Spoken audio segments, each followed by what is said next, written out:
Bonjour, voici les prévisions astrologiques pour 2020. Pour l'ascendant Vierge auquel vous appartenez, je suppose, si vous regardez cette vidéo, ou bien c'est que vous connaissez quelqu'un qui est né avec un ascendant Vierge, ou que vous vous intéressez à l'astrologie. Donc, que va-t-il plutôt se passer par rapport au signe de la Vierge et surtout par rapport à l'ascendant que vous avez dans ce signe? Car l'ascendant représente votre moi intime et profond, votre réalité intérieure, voilà. C'est votre vraie personnalité en fait qui se reflète dans ce signe de la Vierge, celle que vous conservez ou que vous gardez pour votre entourage le plus proche, bien que cette énergie Vierge évidemment se répercute dans votre vie sociale d'une façon ou d'une autre, mais parfois de façon très diffuse et très discrète, on peut dire. L'ascendant Vierge, c'est le 6e signe du zodiaque, le signe de la Vierge. C'est un ascendant terre, donc a priori une recherche existentielle basée sur les réalités et sur le concret. Alors, il se passe en ce moment, et ça a déjà été le cas d'ailleurs en 2019, et ce sera encore le cas en 2020. Nous sommes aujourd'hui le 16 juillet. Je fais ces vidéos avec un peu d'avance, voilà, pour les mettre en ligne bien avant le début de l'année. Donc, cela va vous permettre, si vous les regardez avant le début de l'année 2020, de vous préparer au mieux aux énergies qui vont se présenter parce qu'elles sont quand même de nature assez exceptionnelle. D'abord, on a Saturne et on a Pluton qui sont en Capricorne. Pour Saturne, j'en ai déjà parlé, même Pluton d'ailleurs, l'année dernière, l'année d'avant, puisque Saturne est en Capricorne depuis le 21 décembre 2017, donc il y a transité toute l'année 2018, toute l'année 2019, et une bonne partie de l'année 2020, il y en aura également, il sera encore également dans le signe du Capricorne. Pluton, quant à lui, est dans Capricorne depuis beaucoup plus longtemps, depuis 2008-2009. Alors qu'avez-vous dans le signe du Capricorne? On le voit ici, c'est ce qu'on appelle la maison 5. Votre maison 5 représente en fait tout ce qui concerne votre vie sentimentale. Tout ce qui a trait aussi à la créativité, à la création, à la procréation, donc aux enfants. C'est représenté aussi par la maison 5. La chance, les vacances, les bonnes choses de la vie, les loisirs, les activités sportives, etc. Tout cela est représenté par la maison 5. Donc, lorsque la maison 5 est, comment dirais-je, transitée par des astres aussi importants que Saturne et Pluton, eh bien, on se trouve dans une situation existentielle au cours de laquelle on doit prendre certaines positions, certaines décisions en rapport avec cette maison 5, donc avec ce à quoi on aspire de mieux dans la vie, puisque la maison 5 représente les bonnes choses. Donc si on aspire aux bonnes choses de la vie, on va être motivé davantage quand un transit de genre se produit. Parce qu'il est non seulement en liaison avec votre maison 5, mais ces astres-là, ces deux-là, sont en harmonie avec votre ascendant. Puisque vous êtes ascendant Vierge, c'est un signe de terre, comme on l'a vu tout à l'heure, et le signe du Capricorne est également un signe de terre. Donc les signes de même élément sont compatibles et complémentaires. C'est très facile de mélanger de la terre avec de la terre. Vous allez obtenir davantage de terre. Donc dans cette relation favorable, il y a évidemment ici un potentiel de réalisation. C'est ce que Saturne représente. Par contre, ce potentiel de réalisation, à mon avis, va dépendre de votre capacité, de votre volonté, de votre désir, etc., de remettre en question. On a cette notion de remise en question qui se manifeste par l'intermédiaire de l'influence de Pluton, qui représente en fait la mort. Symboliquement, la mort n'existe pas, puisque c'est seulement un moyen pour nous de renaître dans une autre vie. Donc, dans la vie, on est marqué par des étapes. Et Pluton représente des étapes importantes, puisque Pluton représente la fin des choses et le début, éventuellement, d'un nouveau cycle. Saturne, arrivant à la longitude de Pluton, permet en 2020 la concrétisation, en fait, l'acceptation et la concrétisation de ce qui s'est terminé antérieurement, et donc la capacité à pouvoir rebondir et commencer un nouveau chapitre de vie.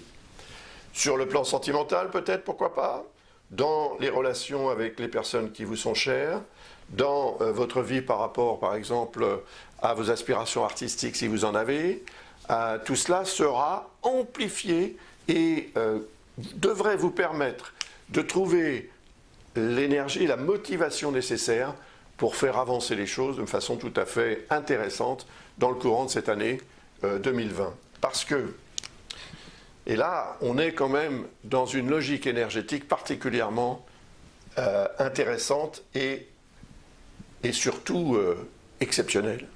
Exceptionnelle parce que la conjonction qui va se produire en Capricorne en 2020 ne s'est jamais produite depuis plus de 2000 ans. Et elle ne s'en reproduira pas avant plus de 2000 ans, bien sûr. Donc c'est un événement exceptionnel, car Jupiter, à partir du 3 décembre 2019, va passer dans le signe du Capricorne.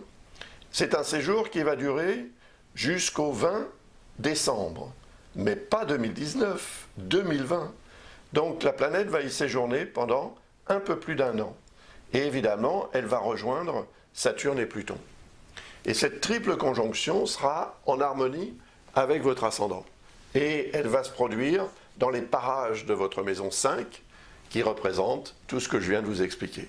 Et Jupiter symbolise l'évolution. Et cette évolution, donc, qui est représentée par Jupiter, c'est l'astre le plus volumineux, le plus puissant en termes d'énergie, de rayonnement, de tous les astres du système solaire.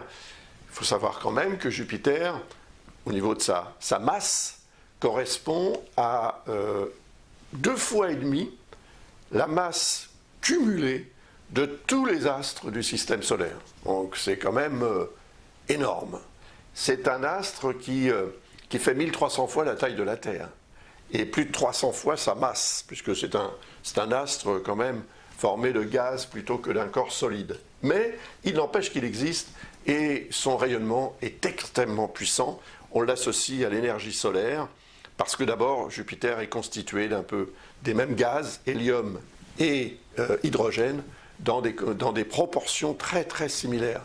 Évidemment, Jupiter est beaucoup plus petit que le Soleil, mais il n'empêche que son énergie est reliée à cette notion de croissance. Donc symboliquement, en astrologie, le Soleil est le donneur de vie et Jupiter est l'astre qui permet la croissance à partir de cette étincelle de vie que représente le Soleil, qui continue ensuite évidemment à avoir une influence considérable sur la vie elle-même. Donc, vous devriez passer une année 2020 très intéressante, très valorisante, marquée par de la réussite, marquée par une évolution, marquée par des réalisations concrètes, marquée par peut-être aussi une transformation, un changement. Le changement, il est représenté par Uranus, qui, depuis le 6 mars 2019, le 6 mars, et non pas le 6 septembre, le 6 mars 2019, se trouve dans le signe du Taureau. Le Taureau est un signe de terre. C'est le premier signe de terre en fait. Le deuxième c'est le vôtre, le troisième c'est le Capricorne. Donc Uranus est en harmonie avec votre ascendant. Et évidemment, il est aussi en harmonie avec ce qui se passe ici dans le signe du Capricorne. C'est logique. Vous voyez ce beau triangle bleu? Eh bien, il est représentatif d'un tournant décisif que pourra prendre votre vie en 2020, si tel est votre désir, votre souhait, si tel est ce que vous préparez depuis plus ou moins longtemps. Jupiter va apporter sa dose en fait d'énergie positive dès le début du mois de décembre 2019. C'est quand même un transit qui va durer plus d'un an. Donc toute l'année 2020, Jupiter sera, on peut dire, de votre côté, ce qui n'était pas forcément le cas en 2019, pendant son transit en Sagittaire. Il a pu produire quelques perturbations diverses dans les relations avec ceux qui vous entourent, sur le plan personnel, sur le plan intime, sur le plan du couple, etc. Ça n'a pas forcément été très simple ni très agréable. Mais les choses changent. Ce qu'il y a de bien avec un transit, c'est qu'il finit toujours par passer. Par définition, un transit, c'est ce qui passe. Quand on est en transit dans un aéroport, on n'y reste pas très longtemps. Jupiter va être en transit dans l'aéroport du Capricorne pendant 1 an, et là, il va rejoindre ses amis Saturne et Pluton pour, en fait, associer son énergie à la leur et la mettre à votre service, au service de vos intérêts, au service de ce que vous souhaitez obtenir, de ce que vous souhaitez faire et voir évoluer, progresser et s'améliorer dans votre vie. Donc logiquement, oui, 2020 devrait être une année d'amélioration, ça peut même être une année exceptionnelle en termes d'amélioration. Donc prenez-en note et profitez-en au maximum. Vous avez aussi la maison 7 ici. La maison 7 est opposée à l'ascendant. L'ascendant vous représente, donc l'ascendant, si vous voulez, c'est « je suis », et la maison 7, c'est « nous sommes ». Donc la maison 7, c'est le couple, c'est le relationnel de proximité, c'est tout ce qui vous importe au niveau de ces contacts et de ces rapports humains de proximité, donc ceux que vous avez au quotidien dans le travail, mais ceux que vous avez au quotidien aussi dans la société, par exemple, vos amis, vos relations proches, les personnes que vous considérez même peut-être comme des membres de votre famille tant ils sont proches, et également le couple, bien sûr. Donc, Neptune se trouve dans le signe des Poissons depuis 2012. Donc là, c'est pas nouveau, c'est un astre aussi extrêmement lent. Neptune met 165 ans pour faire le tour du zodiaque. Son transit va donc durer 14 ans. Il sortira du signe des Poissons en 2026. Alors, évidemment, en Poissons, d'abord, il est dans son signe, mais il est aussi opposé au vôtre. Pas au vôtre, pas à votre signe, mais à votre ascendant. À moins que vous soyez Vierge, ascendant Vierge, ce qui aurait évidemment une incidence beaucoup plus forte. Tous les transits que je suis en train d'analyser auraient une influence beaucoup plus forte. Et si vous avez regardé, je suppose, la vidéo qui concerne justement le signe de la Vierge, à ce moment-là, vous avez les informations utiles que vous devrez utiliser. J'espère que vous le ferez. Neptune, c'est parfois le flou artistique qui peut se manifester sur le plan relationnel.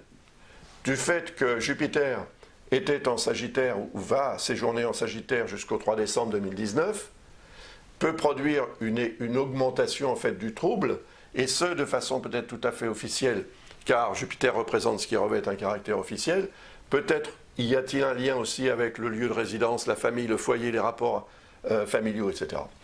Et en 2020, ça change, le climat change, il devient beaucoup plus concrètement intéressant. Neptune représente vos rêves, vos espoirs, vos illusions, vos croyances. Et comme Neptune représente l'autre dans votre thème, puisqu'il est maître de votre maison 7, qui se trouve en Poisson, eh bien, il est possible que 2020 soit marqué par la réalisation d'un rêve, oui, pourquoi pas, en tous les cas d'une sorte d'idéal, de quelque chose qui va vous porter, qui va vous permettre de vous imposer en fonction de ce que vous préférez, de ce qui vous fait vibrer, si vous voulez, et en fonction aussi des réalités. Et cela peut revêtir un caractère tout à fait officiel, encore une fois, puisque Jupiter représente cela en général en astrologie, et le fait que cet astre passe dans votre maison 5, qui représente votre vie sentimentale, avec un lien positif au niveau de la maison 7 grâce à Neptune, ça peut indiquer une année marquée par un mariage, par exemple, ou une implication dans une relation officiellement, ou bien un contrat aussi important. À ce moment-là, si vous êtes artiste, ça peut concerner ou représenter un contrat artistique exceptionnel, comme vous n'en avez peut-être jamais eu auparavant. Donc il y a un degré d'évolution concrète et en même temps, Pluton, je vous le rappelle, représente la notion de remise en question, de régénération. Donc il y a quand même, avant que Jupiter ne puisse véritablement s'exprimer concrètement et positivement, un travail à faire sur l'acceptation de ce qui n'a pas pu fonctionner peut-être auparavant, de ce qui a été remis en question, de ce que vous devez accepter de remettre en question pour pouvoir faire en quelque sorte de la place à de nouvelles valeurs positives qui vont venir s'imposer en 2020. Et ce sera un peu votre votre travail pendant l'année 2019 ou ce qu'il en reste, de manière à préparer cette entrée de Jupiter qui va se produire un peu au début du mois de décembre, parce que ça veut dire que cet astre va devenir tout à coup un allié de très haut niveau. Jupiter, je vous le rappelle, c'est l'astre le plus puissant du système solaire. En harmonie avec Uranus, il symbolise le changement, la réalisation du changement, et cette réalisation peut revêtir un caractère tout à fait officiel. Et le lien avec Neptune, évidemment, vous relie au relationnel. Donc contrat, relations, couple, etc. seront favorisés. Et Neptune est d'ailleurs en harmonie aussi avec Uranus qui transite le signe du Taureau. Et vous voyez qu'ici, nous avons ce qu'on appelle un très bel... je ne me rappelle plus du nom, figurez-vous. Un kite, on dit en anglais. Un cerf-volant, voilà. Un très beau cerf-volant qui est représentatif, en fait, d'une sorte de montée en hauteur. C'est un envol que vous pourriez prendre, effectivement, au cours de cette année 2020. Évidemment, il peut y avoir aussi des hauts et des bas. Saturne va changer de signe. Il va quitter le signe du Capricorne où il était si bien, parce que c'est son signe, le 23 mars. On le voit ici. Le 23 mars, il passe en Verseau. Mais c'est un transit qui va durer que quelques mois. Il ne va durer que quelques mois parce que Saturne va commencer un mouvement dit rétrograde à partir du 12 mai. Il réintégrera le signe du Capricorne le 3 juillet et il n'en ressortira que le 18 décembre. Donc cette incursion dans le signe du Verseau, elle doit quand même être prise en considération parce que Saturne va partir en éclaireur, en quelque sorte. Et cet éclaireur va vous permettre, peut-être, si vous êtes à l'écoute, d'obtenir des informations sur ce qui doit être fait concrètement et sans attendre. Parce que l'aspect qui va être créé entre Saturne en Verseau et votre ascendant est ce qu'on appelle un quinconce. Et le quinconce n'est pas un aspect concrètement conflictuel, source de dissonance, de perturbation, etc., mais il peut le devenir. Parce qu'il représente la tendance qu'on a tous, plus ou moins, à remettre au lendemain plutôt qu'à faire ce qu'on a à faire le jour même. Voilà, on est tous un petit peu comme ça, il faut bien le dire. Mais là, avec Saturne, on est dans la réalité. Et c'est une réalité qui va montrer le bout de son nez, si je puis dire, pendant ces 3 mois, un peu plus, donc entre le 23 mars et le 3 juillet, Saturne sera, disons, l'astre qu'il faudra surveiller, parce qu'il représente votre maison 5, c'est-à-dire tout ce qui concerne votre vie sentimentale, tout ce qui concerne les personnes chères, tout ce qui concerne aussi votre démarche artistique, la notion de création ou de procréation représentée aussi par la maison 5. Donc, passant dans le signe du Verseau, au quinconce du signe dans lequel se trouve votre ascendant, Saturne envoie un message. Attention, il ne faut pas oublier de faire, comment dirais-je, le maximum pour que ce que vous allez entreprendre soit fait dans les règles de l'art absolument, pour éviter ensuite des perturbations qui s'imposeront beaucoup plus concrètement lorsque Saturne en aura terminé avec le signe du Capricorne le 18 décembre 2020. Il n'y reviendra pas avant environ 27 ans. C'est le temps qu'il va lui falloir pour revenir au début du signe du Capricorne. Et ensuite, il y séjournera pendant 2 ans et demi.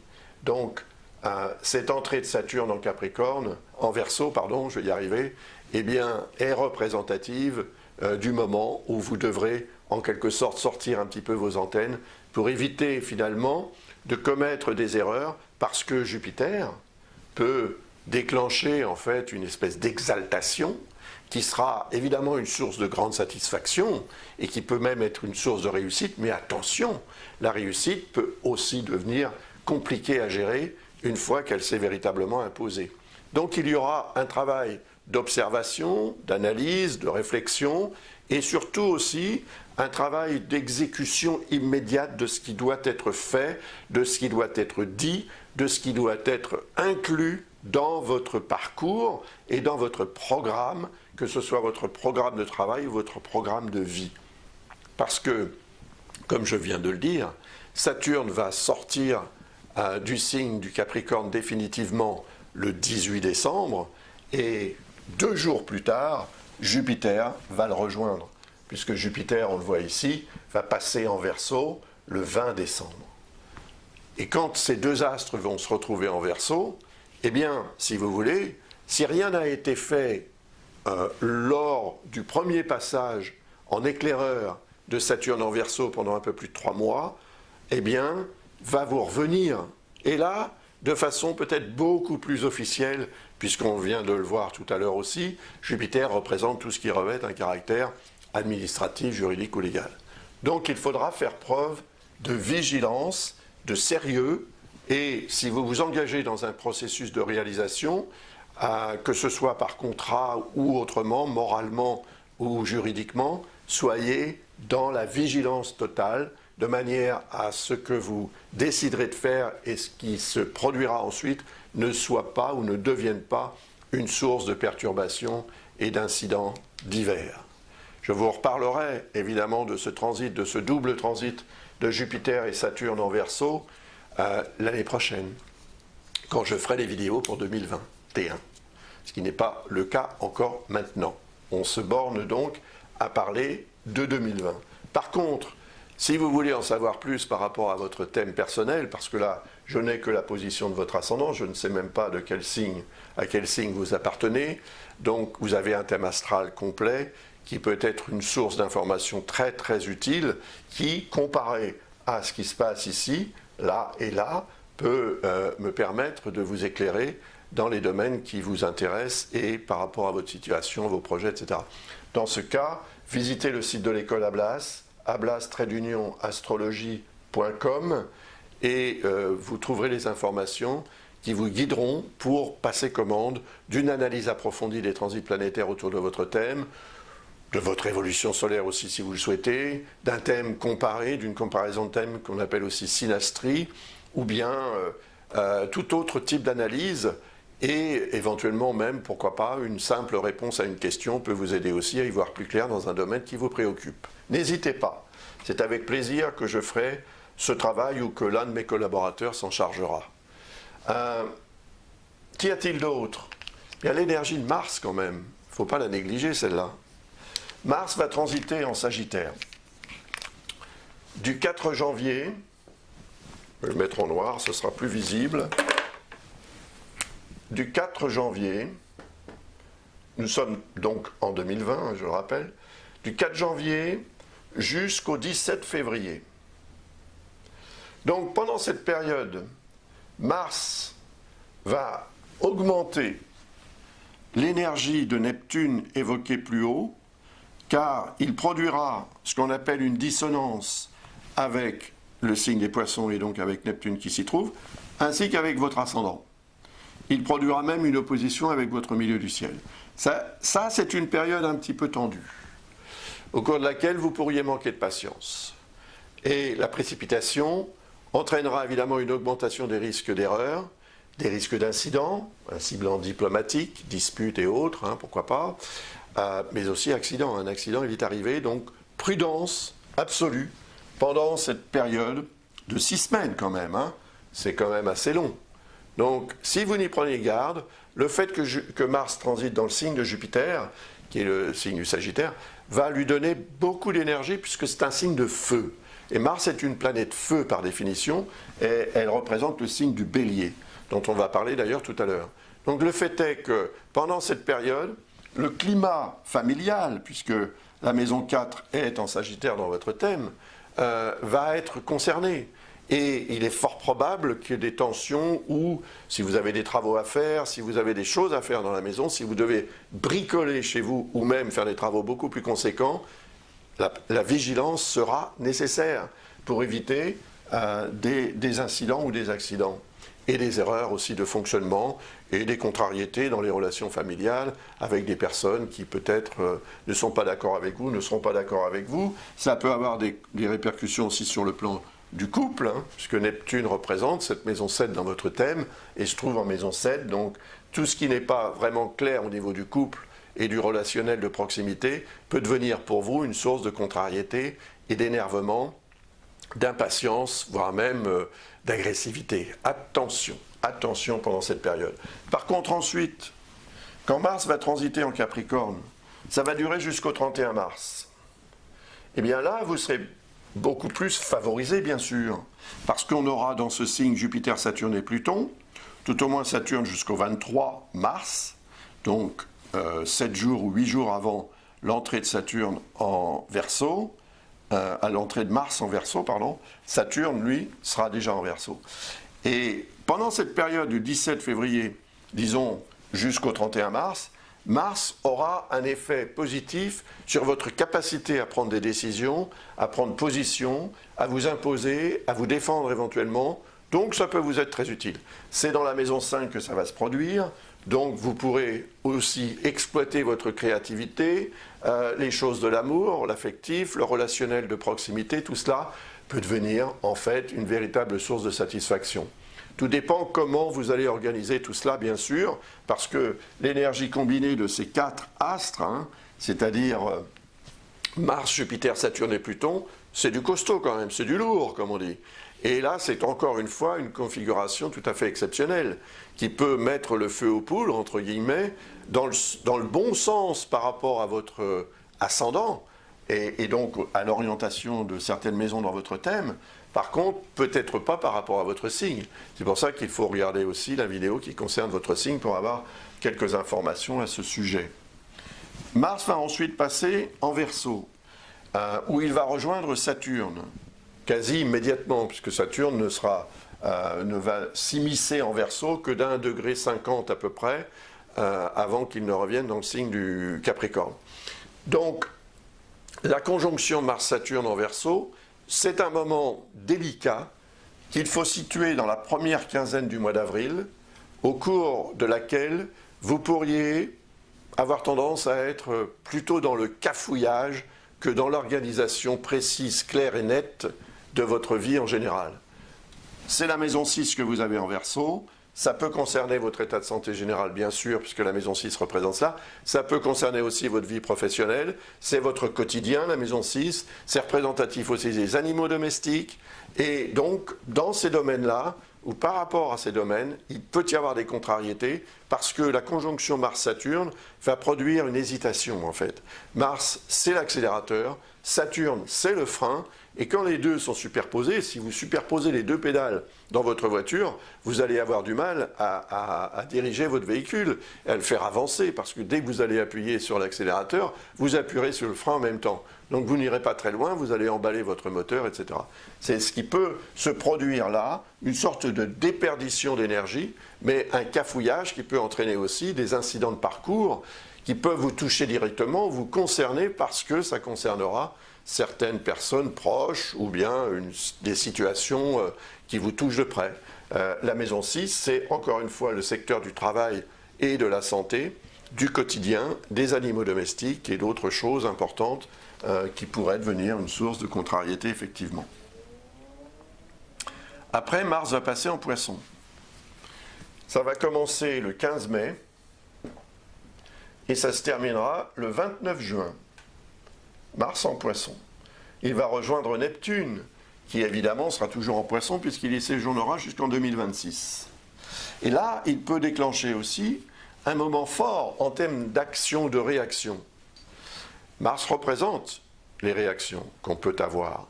Mars représente nos réflexes, qui sont utiles, bien évidemment. Mais Mars représente aussi la précipitation, dans laquelle on peut se trouver parfois, et surtout lorsque Neptune est concerné. Car Neptune représente ce qu'on a tendance à croire. C'est l'imagination, c'est les présomptions, c'est l'intuition. Donc on peut agir sur la base d'une présomption, d'une intuition. Mais si on agit trop vite, on ne réfléchit pas suffisamment. Et sans réfléchir suffisamment, on augmente le risque de commettre des erreurs. Ces erreurs peuvent être plus ou moins graves, compromettantes, embêtantes, mais coûteuses aussi. Coûteuses sur le plan humain, sur le plan relationnel. On est dans la maison 7, là, qui représente quand même tout ce qui a trait au relationnel et au couple en particulier. Ça peut représenter un incident dans les relations de couple ou pour quelqu'un avec qui vous êtes lié, votre partenaire, ou bien quelqu'un avec qui vous êtes en collaboration ou en association socio-professionnelle, pourquoi pas. Mais Mars sera quand même en harmonie avec ce qu'il y a ici en Capricorne. À l'époque, il n'y aura plus que Jupiter et Pluton, puisque Saturne sera, lui, dans le signe du Verseau. C'est déjà pas mal, car Jupiter représente toujours quand même l'évolution positive et la réussite, et Pluton, la régénération et la transformation. Donc Mars aura aussi un effet positif de ce point de vue-là, et si vous avez un souci relationnel, à cause de Mars, de quelque chose que vous allez dire, ou de quelque chose qui va se produire, indépendamment de votre volonté, eh bien vous pourrez vous tourner vers les bons sentiments et faire preuve en fait de compassion et de compréhension, ce qui vous permettra d'atténuer considérablement les risques d'incidents que pourrait déclencher Mars. Parce que si des incidents se déclenchent pendant cette période, ils vont se répercuter ensuite. À partir du 29 juin, Mars va passer dans le signe du Bélier.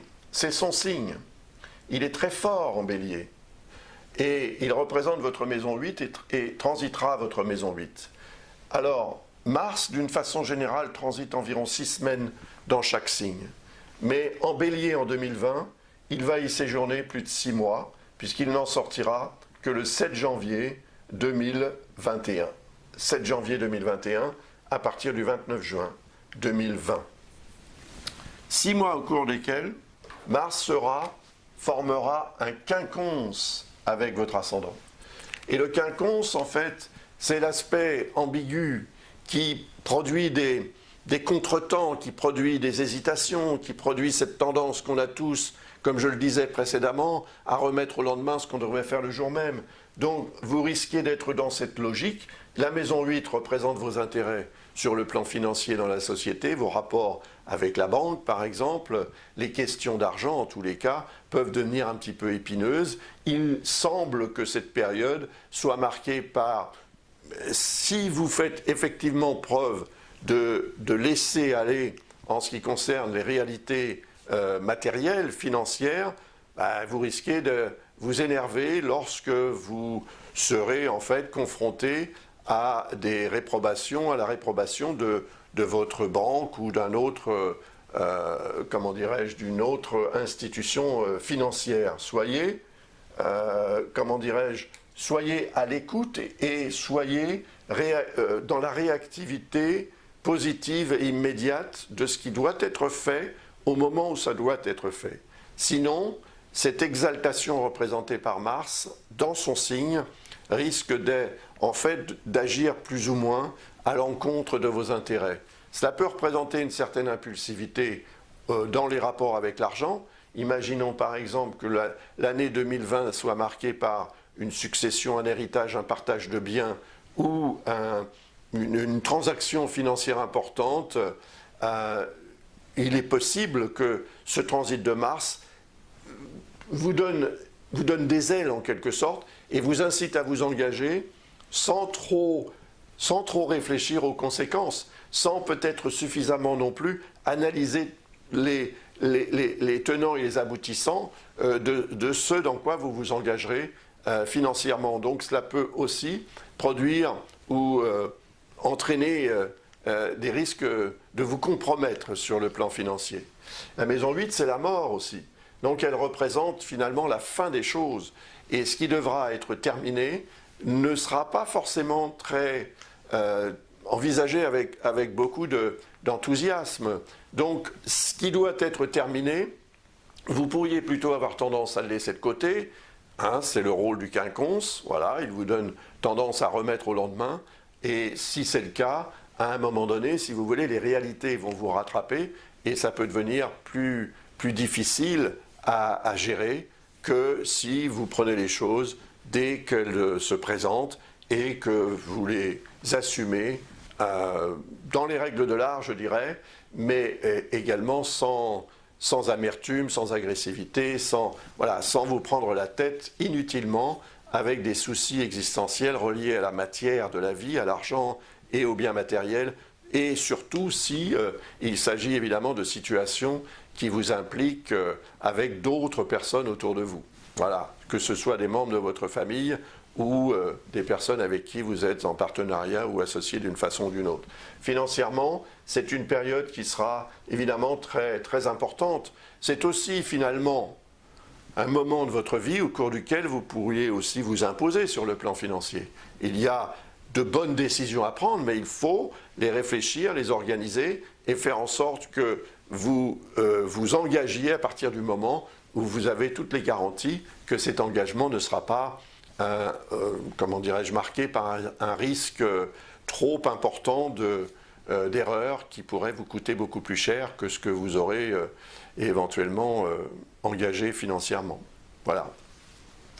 Voilà pour la petite histoire de Mars, qui sera évidemment un astre à surveiller dans la mesure où socialement, je dirais même météorologiquement, au niveau de la planète tout entière, le transit de Mars en Bélier, qui sera en dissonance avec Jupiter et Pluton et Saturne, qui va revenir aussi dans le signe du Capricorne, peut devenir vraiment une source de tension absolue, avec des répercussions notoires au niveau de la Terre entière, donc sur le plan social, sur le plan politique, sur le plan météorologique, comme on vient de le voir. Eh bien, ça peut devenir effectivement assez tendancieux et très, très tendu. Et ce sont ces tensions que l'on va tous plus ou moins capter, et certaines personnes, eh bien, tireront plus facilement leur épingle du jeu, et d'autres seront victimes de ce qui se produira malheureusement. Il y a toujours des victimes et des gens qui profitent des situations quelles qu'elles soient. Donc, vigilance pendant cette période. Si vous voulez en savoir plus à propos de cette influence globale, regardez la vidéo que j'ai mise en ligne au sujet de 2020 et les transits qui vont intervenir globalement. Ça vous permettra d'avoir un petit peu une image de ce qui peut se manifester pendant cette période. C'est une période assez longue, c'est la moitié de l'année, hein. Donc, attention. Pour terminer, une note un peu plus agréable, Vénus. L'influence de Vénus quand cette planète va transiter le signe de la Vierge, donc votre ascendant, du 3 octobre jusqu'au 29 octobre. 3 octobre, 29 octobre. Vénus sera dans le signe de la Vierge et transitera votre ascendant. C'est une période d'amélioration globale, sensible, pas nécessairement extraordinaire, mais ça peut vous être utile pour redorer votre blason, si je puis dire, car Vénus va améliorer votre vibration, elle va vous donner davantage de charisme, c'est votre vie intime qui est concernée, donc cela peut être aussi une source de satisfaction affective, sentimentale, les bonnes choses aussi, la chance par exemple peut également vous sourire. Donc pendant 3 semaines, c'est ce que ça va durer, 26 jours exactement, donc un peu plus de 3 semaines, vous pourrez profiter de cette énergie de Vénus pour faire des choses, pour vivre des choses sympathiques et peut-être aussi pour en tirer davantage à beaucoup plus long terme. Parce que ce n'est pas parce que ce transit ne dure que 3 semaines que le plaisir ne durera que 3 semaines. Il peut commencer pendant ces 3 semaines et avoir des répercussions bien au-delà. C'est ce que je vous souhaite en tous les cas. J'ai terminé cette analyse, j'espère qu'elle répond à votre attente et qu'elle vous sera utile à différents niveaux. Et je reste à votre disposition, comme je l'ai expliqué. Visitez le site de l'École Ablas, vous obtiendrez toutes sortes d'informations utiles pour passer commande d'une analyse quelle qu'elle soit. Je vous remercie de votre attention encore une fois et je vous souhaite avec un peu d'avance, puisque nous sommes, je le répète, au mois de juillet, le 16 juillet 2019, je vous souhaite une très belle année 2020. Elle peut l'être, vraiment. Donc, préparez-vous et tirez le meilleur parti de cette influence combinée extrêmement forte et positive de Jupiter, Saturne et Pluton dans le signe du Capricorne, dans votre maison 5. Au revoir.